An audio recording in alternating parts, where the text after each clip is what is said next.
When you think of FPS games that have an open world and slight RPG elements, games like Far Cry, Fallout, Cyberpunk 2077 or Borderlands are probably the first ones that will come to your mind. Even though there is one game that had this vision long time before most of those games even existed, and that underappreciated masterpiece is Boiling Point: Road to Hell. A very well optimized, immersive and very realistic game with some of the most engaging and true to life story moments that you will ever witness.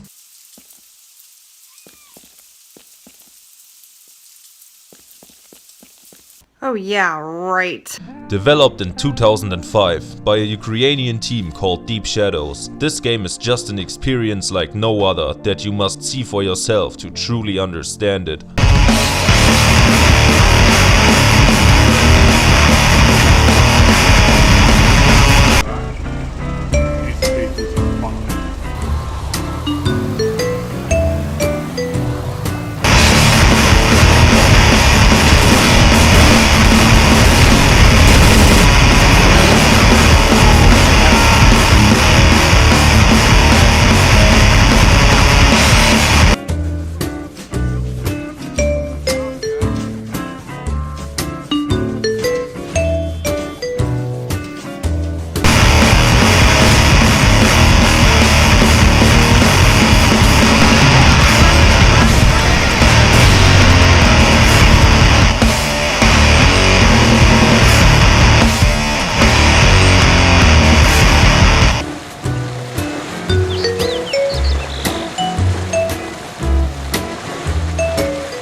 I actually first played this game when I was in 3rd grade, because one of my classmates stole it from his dad and brought it to my house.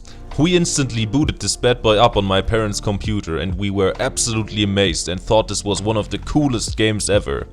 I always wanted to have GTA Vice City when I was 8.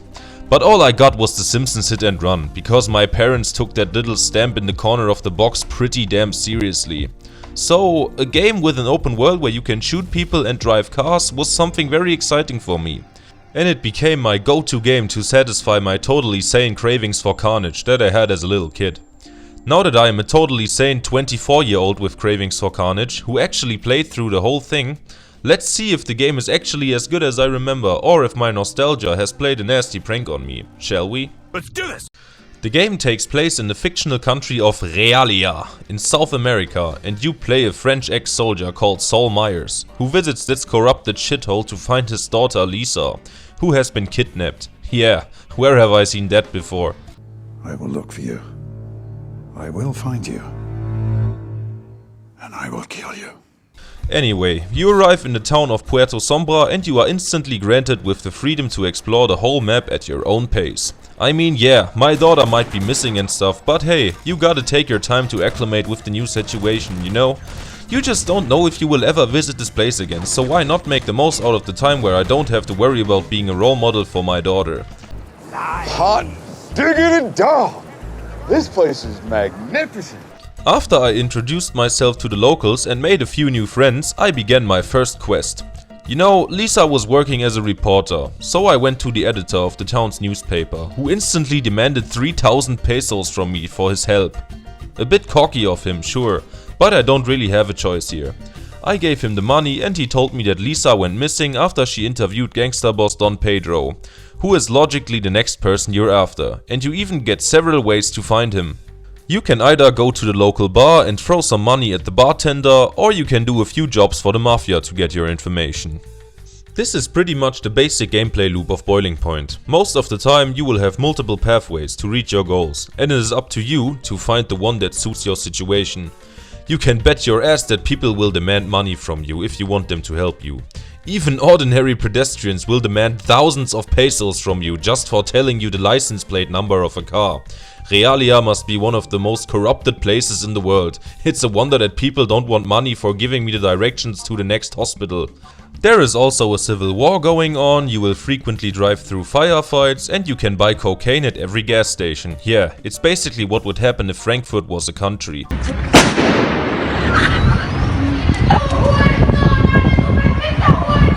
Everyone you ask for help will either demand a huge sum of money or slightly less money and a favor from you. This seems like a very cheap method to pad the game's length out. Which it is.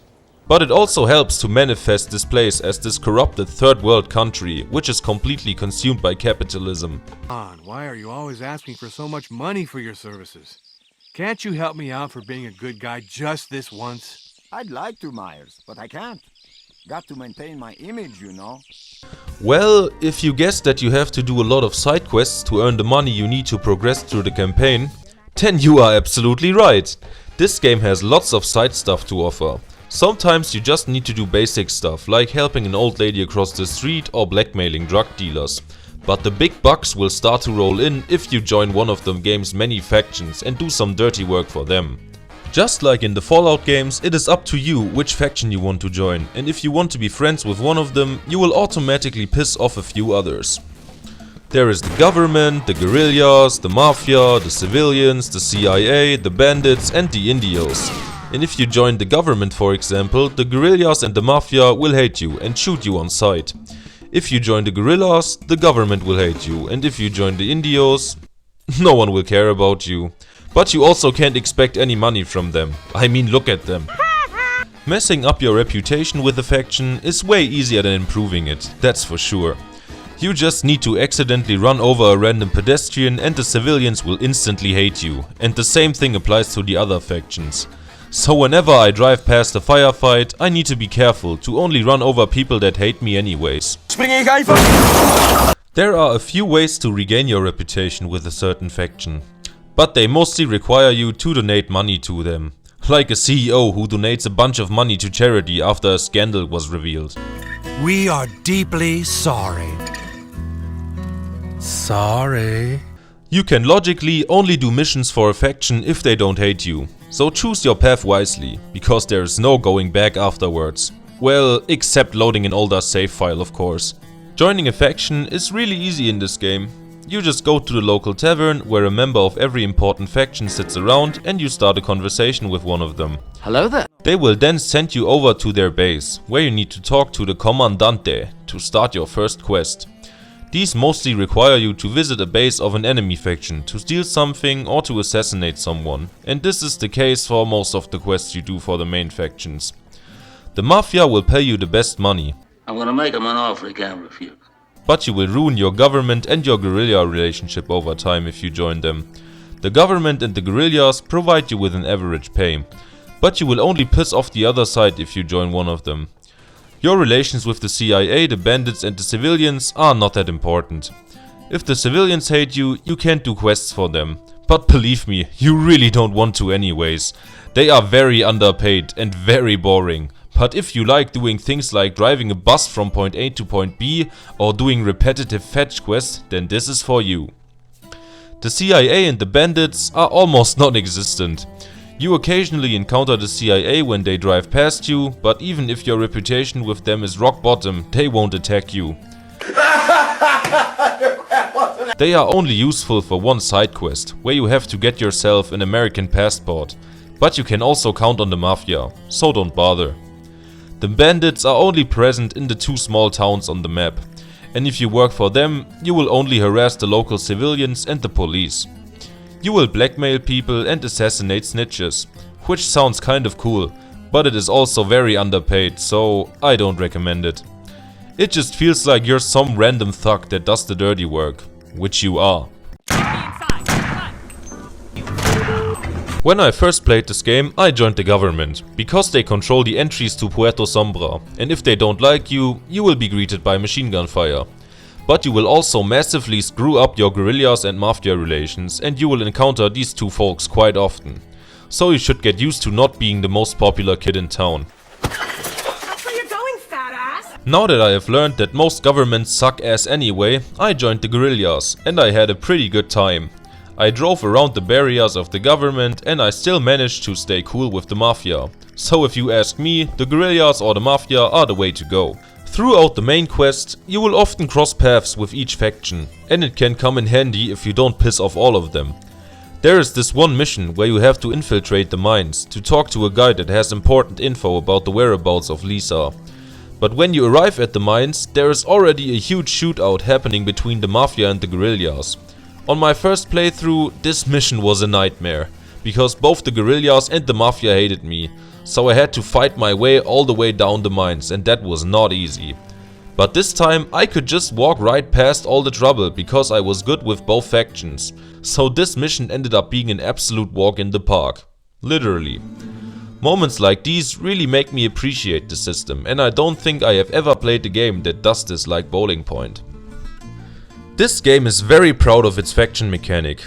A little bit too proud if you ask me, because you will do a lot of work for the faction you choose to join. And by a lot, I mean a lot. Progressing through the campaign will always cost you money, even up to 20,000 pesos sometimes. And the only way to effectively earn money in this game is doing side quests. Most side quests will make you about 3,000 to 4,000 pesos, which is fair. But this is also the money that you will need to spend on things like new weapons, weapon upgrades, healing items, body armor, the occasional tequila and even cars. This is certainly not GTA, where you can just run right up to a driving car and steal it. I mean, technically you can, but you need to shoot the driver and cars won't always stop if you stand in their way. Sometimes they just run right into you and give you a nasty leg injury. Oh yeah, right. And then you also have to look out that the driver does not belong to a faction that you are working for. You also won't encounter other cars very frequently, which means that stealing cars really feels like a chore. Oh, and there are also cars that are so terribly slow that you are almost better off walking, even though you can't sprint. At the beginning you get your daughter's car from the editor, but this thing is a really rough ride.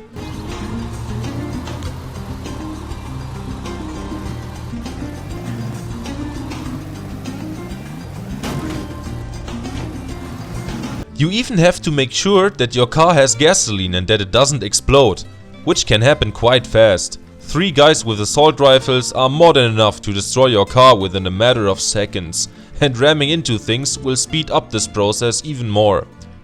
You can repair your car at gas stations, which is not that expensive. A full repair is about 300 pesos and a complete tank refill is about 50 pesos. But remember, it's the little things that add up. Wait. 50 pesos for a complete refill? Damn, that's cheap.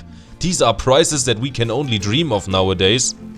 But yeah, like I said, doing side quests is outright essential if you want to complete the main quests. And I wouldn't mind this if they weren't so goddamn time consuming. It is not unusual for them to send you all the way across the map and then all the way back to complete them. They also quickly start to feel repetitive. Drive across the map to some hideout in the middle of nowhere, shoot a few of the same looking soldiers, collect something or destroy something and then drive back. There are only so many times you can do this until it starts to get a bit boring. Traveling the map is also boring as hell. You basically just press forward on your keyboard, listen to the generic engine sound of your car on repeat and drive through a generic looking jungle while listening to the same generic soundtrack.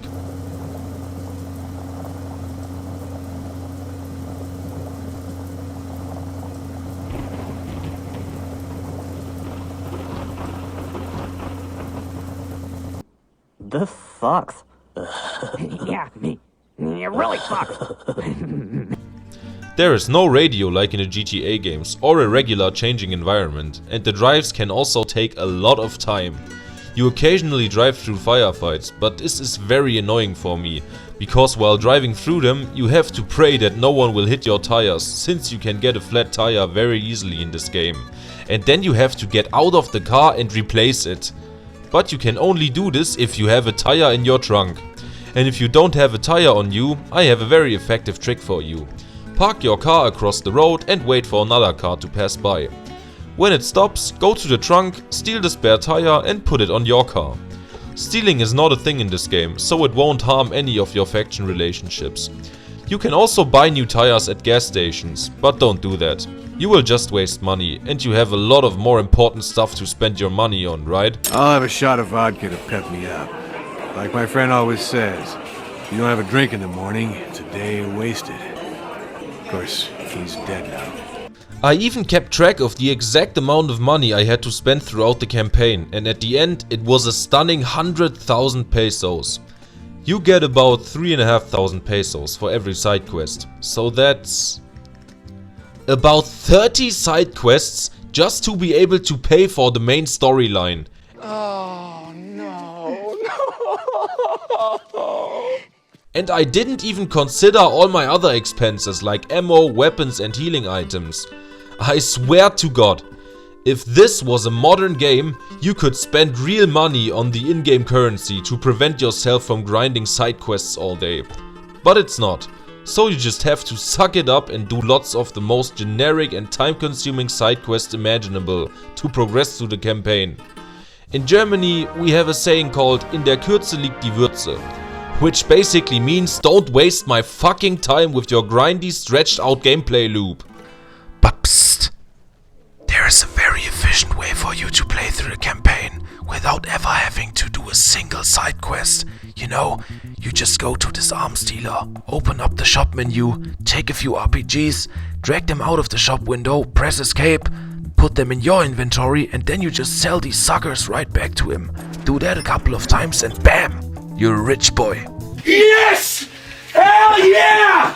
Hey, come on, baby! Come on! Yes! Come on! Ah! This guy was my personal unlimited ATM. Yes, this is cheating, but sorry guys. I have better things to do with my time. Yeah, my son! The story quests are also not that much different. You just shoot stuff up, talk to people and drive around. The most interesting aspect of the main quests are the many ways of approaching them. After you have visited Don Pedro, for example, he tells you that he has nothing to do with the kidnapping of Lisa and offers you his help. And you know what that means, don't ya? Shut up and take my money. So you go back to the editor to confront him, because he lied to you. But then he gets killed, and you have to find the assassin. I first wanted to ask the police, but they didn't really want to help me for some reason. Enemy attack! Alert! So I went back to Don Pedro and paid him a little fortune for his help. Asking the Don is always an option. It just costs a lot of money. Got to maintain my image, you know. There is this one mission where you need to get an American passport for one of your informants. And you can either go to Don Pedro or to a shady passport dealer. Welcome. You can also go ask the CIA, but they also refused to help me, because I might have killed a few of them. So I went with the cheaper option, which was the dealer. I bought the passport, made my way to the informant, only for him to tell me that the passport was lacking in quality. Even though he recommended me this dealer. Oh, brother, this guy stinks! Then I had to go to Don Pedro again, to get a passport that suits his demands. If that's not an obvious way to try to pad the game's length out, then I don't know what's real anymore. The developers were probably really afraid that people would complain about the game being too short. But now I will complain that the game is too long and grindy. At least if you play it honestly, of course. I would really like to say that the story is absolute bullshit, but I can't. Because my lizard brain has nothing really to complain about. It is a very simple but reasonable story, and for that reason it kept me on track. I just wanted to know how the game will manage to extend the story further and what obstacles will be in my way next. One time I was going to an Indio who had information for me, and I was very excited how much money he will take out of my pockets. But no, he just got captured and I had to rescue him. Very nice change of pace. And even after I saved him, he didn't want me to give him money. He's what you call him, an angel. This is also the mission where you find out that Don Pedro lied to you and sold your daughter to a research company that experiments with mind control. So now you have to hunt him down and go to his private island. Yes, you can swim. But since this is South America, of course the waters are full of barracudas, who will rip you to shreds quickly. Which means you either have to get there by boat or by helicopter, and of course, this will cost you money. The characters in the story are also as bare bones as they could be, and the cutscenes... Man, these fucking cutscenes. Besides the dialogue, they have absolutely no sound and the animations look like a slideshow most of the time, which makes them so unintentionally funny. Where's my daughter? Myers, are you out of your mind? You had... Ah! Even if you are just talking to people with a very Bethesda-inspired dialogue system, at least 60% of the dialogue has no voice acting most of the time. Got the equipment, Myers? Hey, Gringo. What do you need this time?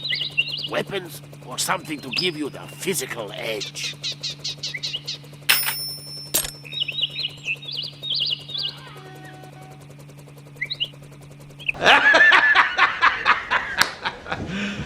You serious? I don't know if the game is just so janky that it struggles to play the voice lines, or if they didn't record everything to save time and money. It's probably a combination of both. This makes it extremely hard for me to get emotionally invested, because it really breaks the immersion for me. The colonel's been transferred to... And to top off the grindfest, the last mission where you have to rescue Lisa from the secret lab, which is hidden inside a volcano by the way, has a lot of unfair tweaks, which actually left me giving up on the game when I tried to beat it the last time. It is this moment where you have to disconnect Lisa from this machine, which you do by destroying 8 generators, while enemies spawn in constantly. To destroy these generators, you need to use packs of TNT, which I never bought, because you pretty much never need them until this point.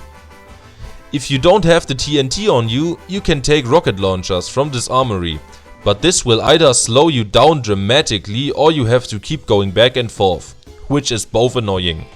At this point my health was already very low, because I had to shoot my way through the entire facility to get here. It left me with no choice but to give up, but I couldn't accept the fact that Boiling Point beat me. Wait till I see you next time! You're dead! You're dead! Am We I? got unfinished business! So I loaded up an older save file, bought myself 8 TNT charges, save scummed my way through the final fight without needing to use a syringe once, and managed to do this part my first try.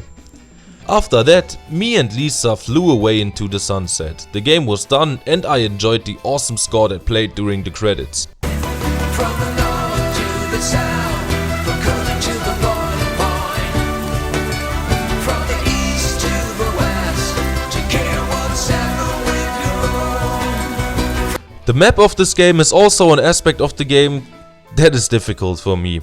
It has nothing exciting to it, but it also doesn't bore me to death. You have 2 major towns, Puerto Sombra, which is controlled by the government, and Pueblo Faro, which is controlled by the guerrillas. So no matter who you will join, you won't be welcome in at least one of these towns. There are lots of rivers, there are smaller and bigger bridges, and there is jungle. Lots and lots of jungle. You can drive on the street or on jungle paths, which will be a nightmare to handle if you don't have the proper vehicle.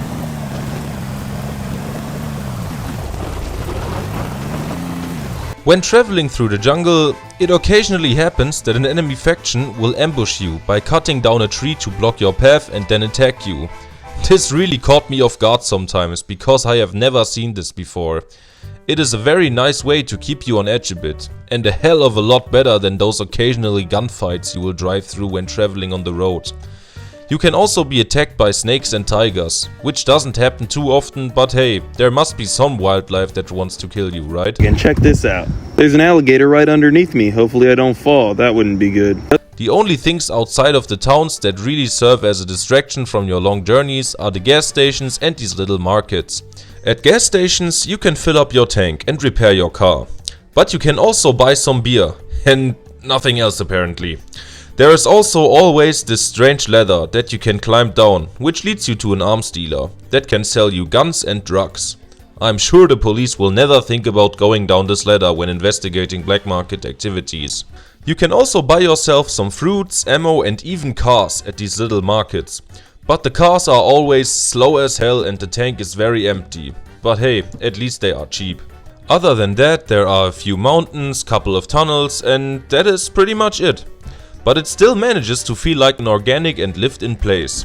There are travelers walking besides the road, civilians walking around the town, stores where you can buy stuff, sites, faction territories, and even some smaller ruins that factions claimed for themselves. Most factions also have access to helicopters, and if they see you, they start to attack you. At which point, your only option is to fire back with an RPG or to run away. It can also happen that a helicopter kills someone that you have to talk to or destroys something that you have to rescue, which leads to a mission failure. Annoying, sure, but also world building, because you never know if that helicopter in the distance will alter the success of your mission.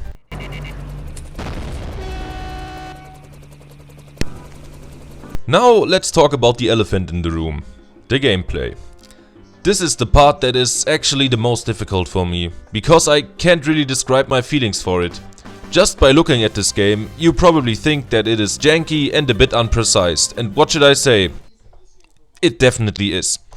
Your movement feels very stiff, you can't sprint, and your overall movement speed is highly dependent on how much stuff you are carrying around. You can carry up to 41 kilograms at the beginning of the game. And it is not like in the Fallout games, where you can carry more at the cost of movement speed. No. If you want to carry more than your limit, you simply can't. Even if you are only slightly under your carrying limit, you'll still move as slow as a turtle on Redolin. Believe me when I say that the trunk of your car will become your best friend. Every time I was getting ready for a shootout, I had to open my trunk and decide what weapons I want and especially can take with me, without destroying my movement speed. Enemies can move pretty damn fast, and they can even do dodge rolls, which you can't. Your crosshair is also the size of a dinner plate most of the time, and you can't even aim down the sights. Instead, you have a weapon zoom, which not only comes with a questionable camera angle, but also only really works if you are standing still. Yeah, if you are looking for a power fantasy, you won't find it here, I promise you, especially not at the beginning of the game. I often had to just run past everyone shooting at me, and only fought the ones that were absolutely necessary to collect the quest item and then get the fuck out. Like a little bitch. You can also try to stealth, but the stealth system is very weird. Sometimes you can fire right next to a guy's head and he won't even get suspicious, even when you don't have silenced ammunition. But other times you can shoot someone who stands a mile away from the others and they will still instantly get alerted. Slow down, Gringo. Enemy inside. Come on. Catch this, you're already in a body bag, Gringo. The base combat system in this game can roughly be compared to the Far Cry games, with the only exception that the Far Cry games do everything 1,000 times better and kick this game's ass in every aspect.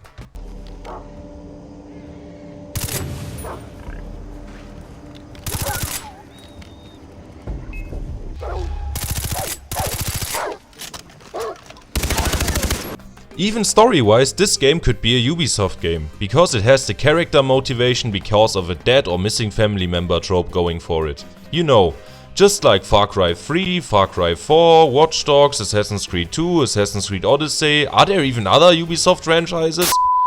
The game's health system is also very unique. You don't just have a regular health bar, instead you have this graphic that shows you which parts of your body are hurt. If you get shot in the leg, for example, you will stumble around and walk slower, which will be a huge handicap. If you want to heal yourself, you have to drag healing items from your inventory onto the body part that you want to heal. You can heal yourself with syringes and with fruits. Syringes heal you more and don't weigh as much as fruits, but the problem is that you can get addicted to syringes, which makes them far less effective. Fruits, on the other hand, won't turn you into an addict. But they weigh a lot more and you need to eat about 10 bananas to restore a good amount of your health.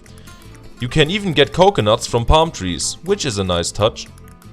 In case you went a bit too hard on the syringes, you can go to the next doctor, who will treat your addiction and fully heal you. Okay, ready to be gouged? Sorry, I meant to say fixed. You can also get drunk in this game, which gives you this nausea-inducing filter and makes moving around really difficult, you know. Like in real life.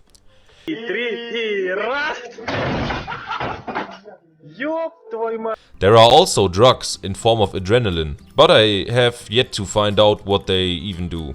Besides making you addicted and preventing you from sleeping. Yes, you also must sleep in this game, which will fix your accuracy, a bit of your health and your stamina. But you can't sleep everywhere. You have to either go to a hotel or sleep in your car. I always slept in my car to save money, like the broke backpacker I am. You should also always turn off the engine of your car when leaving it to save on gas. You have a planet to save. Besides cars, there are also boats, planes, helicopters and even tanks. But before you can use anything else than a car, you need to learn how to handle the specific vehicle by finding a manual for the vehicle and then doing a course. For sure, dude, I am a mercenary working for the guerrillas, but I am still gonna do my official driver's license. Because that's just the type of guy I am. I sadly never managed to find the tank handling manual, so I never got to drive one. Another thing I just can't forget is how crappy this game is optimized. It not only has a lot of sound issues with dialogue lines not playing properly and the random occurrence of sounds, it also has trouble keeping up with textures, enemies tend to have very weird dying animations and pedestrians behave strange. No one shot you yet? I mean, what the hell is this guy doing? Did someone forget to render in a glass for him to drink out of, or is he just hammered? They also very often reuse the same 3 or 4 character models. Like, check out old mate Emilio over here. He does not only repair my car, sell gasoline and upgrade my guns, he also sells fruits in both towns of the map and he can get you some fake documents. Emilio is an absolute Chad. And in case I ever need a godfather for my future children, Emilio would be the man. It's the motherfucking Eagle Double G. Snoop Dogg! You know I'm mobbing with the D.R.E. One time I bought a sports car because I wanted to see if traveling is a bit faster that way. And yes it is, but the problem is that this thing keeps getting stuck for some reason. And at one point it even crashed the game. Don't get the sports car. It just is not worth it, especially because it only gets worse when you drive off-road. Another thing that really pisses me off is the fact that you can't even use parked vehicles inside bases of friendly factions. It is more realistic that way, I guess, because you would need a key, and they probably wouldn't give it to some random mercenary. But I could definitely sacrifice some realism for a more comfortable gaming experience. The gameplay is where the game really tries to be as realistic as possible, which is a nice idea. I don't always have to shoot demons with a plasma rifle or fight aliens with crowbars. I don't mind playing games where you are not able to take a whole magazine of bullets before going down, or where your actions actually have consequences. But playing a game where you have to do your driving license, can't sprint and driving to your objectives feels like driving to your job in real life is just a bit too much for me. The gunplay in this game is also painfully average. You have a few assault rifles, a shotgun, a sniper rifle, a one-time used rocket launcher, a crossbow and a few handguns. You start off with a pistol, of course, which does mediocre damage, and a knife, which has absolutely no use in my opinion. I mean, it does not even one-shot enemies, even when you are undetected and they have their back turned towards you. There is also a revolver, which is slightly better than the pistol, because it does more damage, but it takes longer to reload. The assault rifles are the guns you will probably use the most. There is an M16, an AK-47, a Steyr AUG, a FAMAS and this thing, which is called the Brazilian rifle in game. They all feel pretty much the same, and it's more of a choice of which one of these guns looks the coolest to you. At first I went with the M16, because it's a very aesthetically pleasing gun for me.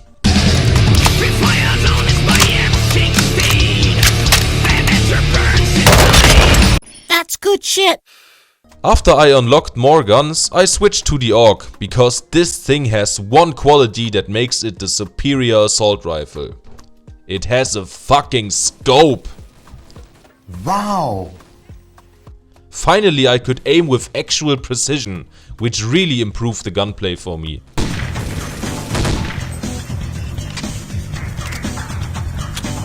When it comes to the shotgun, I am a bit disappointed to be honest. It has absolutely terrible range, even for a shotgun, and you often need several shots to kill a basic enemy from point blank range, which is an absolute no-go for a shotgun.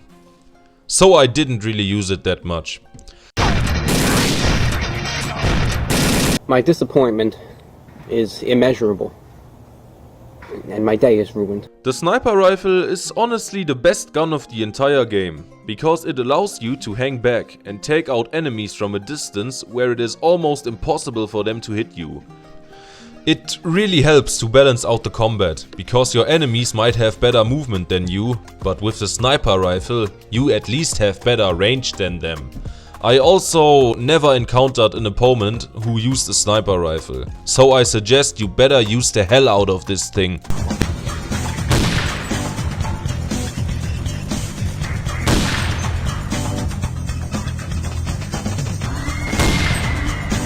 Got him. The rocket launcher in this game is certainly a rocket launcher.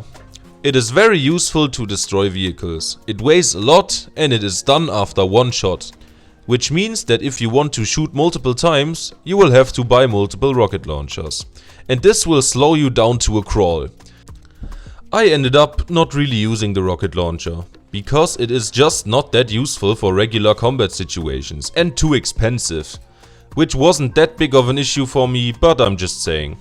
The only times this thing becomes useful is when you are being attacked by a helicopter. The better alternative in my opinion is the grenade launcher. You can take several shots for it with you and it is a lot lighter than the rocket launcher, which makes this thing a lot more suitable for usual encounters. The crossbow is also a weapon that has a scope, but it has very limited range and you have to reload after every shot, which makes this thing absolutely pointless in my opinion. I never wanted to use it. I only bought it and shot a couple of pedestrians to record some footage of it.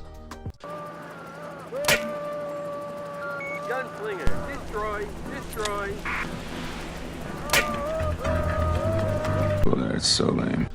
Another weapon that I liked but never really used is the machine pistol, because it is just so inaccurate. To a point where you have to be so close for it to actually hit that you are better off using the shotgun. This is a shame, because I usually really like using machine pistols. It can even be dual-wielded, but it makes the inaccuracy even worse. If it was a bit better at hitting stuff, this would have been my favorite handgun, but it is not. And I actually ended up almost never using any handguns. This brings me to my biggest problem with the gunplay. It's just so redundant. You can get by very well by just using the AUG and the sniper rifle once you unlock them, and not using any other guns at all after that. I forced myself to switch things up a bit in favor of this review, but I never really felt the need to. It is kind of the same problem that the Far Cry games have, where you never feel the need to change up your arsenal once you found something that works for you. This game makes this problem feel even worse. It has a lot of different guns, but only very few of them are actually good. This game also has grenades, which are fine, but I wish the enemies would use them a bit less often, because they sometimes throw these things at you like they are snowballs or something. This game also does not have a grenade warning integrated in the HUD.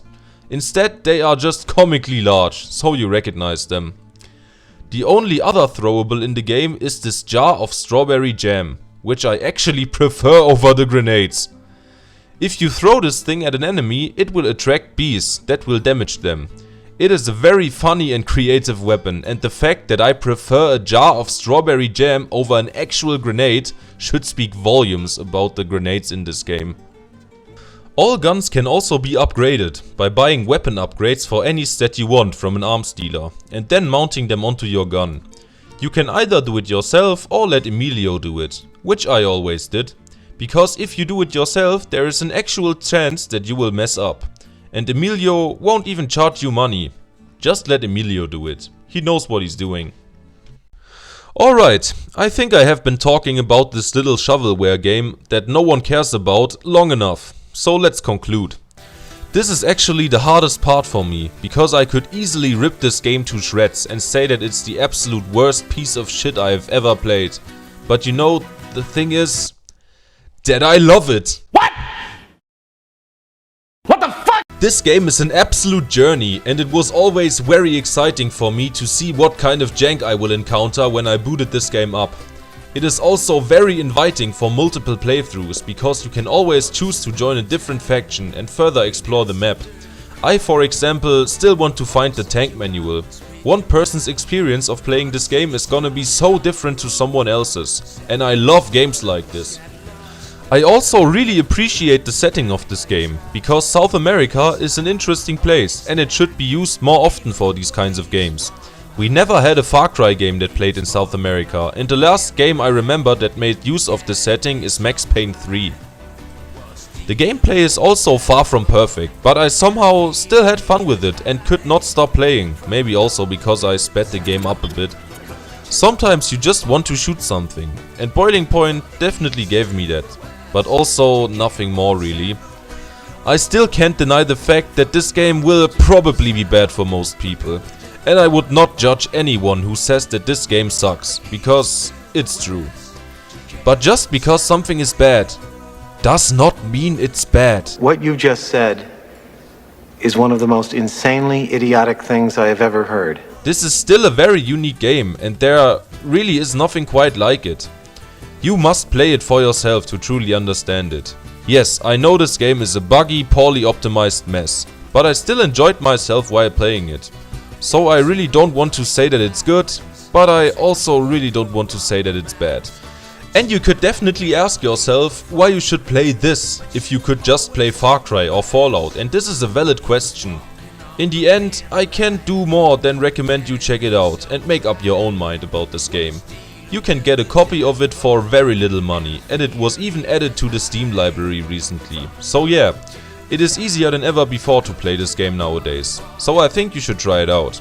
Oh, and by the way, sorry that I had to use the German version of this game for this review. But it is the one that I still have, and I didn't want to buy it again in English.